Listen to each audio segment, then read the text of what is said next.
Every season in the NCAA, a new national champion is crowned. They do it indoors and outdoors in every single event, and at least 8 athletes in each of them get to call themselves All-Americans. But the thing about track and field is nobody really remembers whoever came in second place. Sha'carri Richardson dominated the 100-meter dash as a freshman, all the way back in 2019 to win her national title. Yet you probably can't even tell me whoever came in second to her in that event, much less any of the other All-Americans in that race. For the record, second place was Kayla White, who eventually joined her on Team USA in 2023, but was formerly from North Carolina A&T. And then there are the truly dominant sprinters, the women who stuck around in college long enough for people to actually get bored of seeing them win. That was Julian Alfred in 2023, who swept the sprints both indoors and outdoors, breaking a whole bunch of records along the way. And let me tell you, those races were not close at all.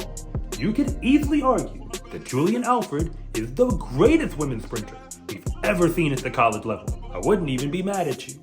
But there was one woman who showed up to college immediately after Sha'carri's Miracle Championship run. And she's also stuck around all the way till the end of the Julian Alfred era. And right now, it just might be her time to take the throne as the queen of the sprints. Jacious Sears is that woman. She is now the collegiate leader, both in the 60-meter dash and the 200-meter dash indoors. And allow me to clarify that she's leading both events by a lot. I'm not saying that nobody around can beat her, but what I am saying is that I don't see a whole bunch of candidates right now. So the real question is not whether Jacious Sears can dominate the sprints this season. It appears pretty simple enough that she can, but rather, will she do it? Because at this point, the conversation is starting to look like, are you taking Jacious Sears, or are you taking the field? And this is why.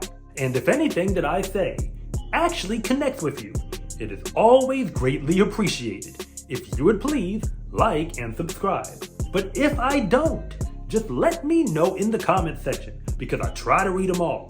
First things first, Jacious Sears is not an underdog story. She's actually far from it. The truth about her is that she was a track and field phenom, who was probably always supposed to be one of America's next great young sprinters. But it also took her a little bit longer than we might have expected for her to get there. At the high school level, Jacious Sears would have rated as a 4-star recruit on SCArecruiting.com while she was still a sophomore. But by the time she finished that career, she was legitimately 5-star talent. As a senior, she won the state championship meet in the 100-meter dash in Florida. That is a state where it actually matters in recruiting. So she proved that she was good enough to get the attention of the coaches at the University of Miami, which tends to go after the best possible recruits in the state, and she chose them to continue her career. She ran fast out the gate, finishing second overall at the ACC Championship indoors in the 60-meter dash as a freshman, and she later won 2 more conference medals through her 3rd season in the ACC. She even won the indoor 60 for the ACC in 2022.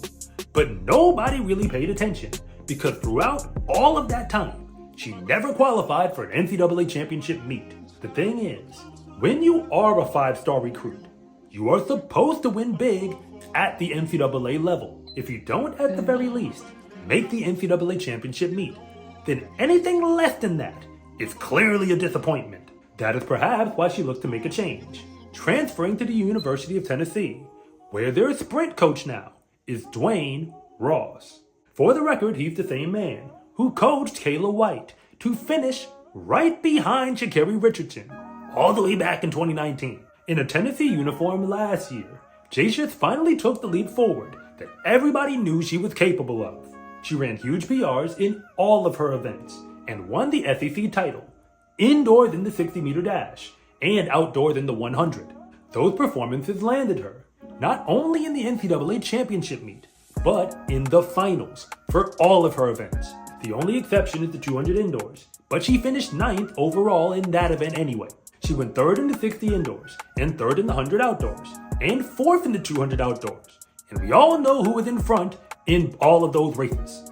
Remember, This woman had never qualified for an NCAA championship meet at all until she got to Tennessee.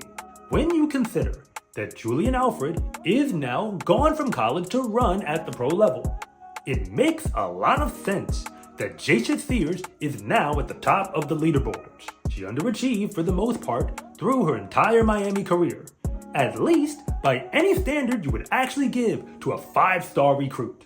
But since she got to Tennessee, she's validated that ranking by beating the entire SEC conference, both indoors and outdoors. She spent her entire career just trying to get to an NCAA championship final. And now that she has, the only thing left is to get back there and finally win it all. I have no idea if Jacious Sears will be the next NCAA champion in the sprints, but what I do know is that right now, all the competition is struggling to keep up with her. If she does pull this off, it won't only be the biggest accomplishment of her career, it'll also be validation of the promise that she showed all the way back in high school. Heavy is the head that wears the crown, and only a few sprinters ever get a chance to wear it as the queen of the sprints. Jacious Sears is not only proving that she's ready to wear the crown, but it might even be her destiny. But for all these years, we likely weren't paying attention because she wasn't in the front of the race enough, at least until now. SCA track and field gear is here. Fast is a lifestyle, and what you wear should reflect that. Order yours at scarecruiting.com/shop or use the link in the description below.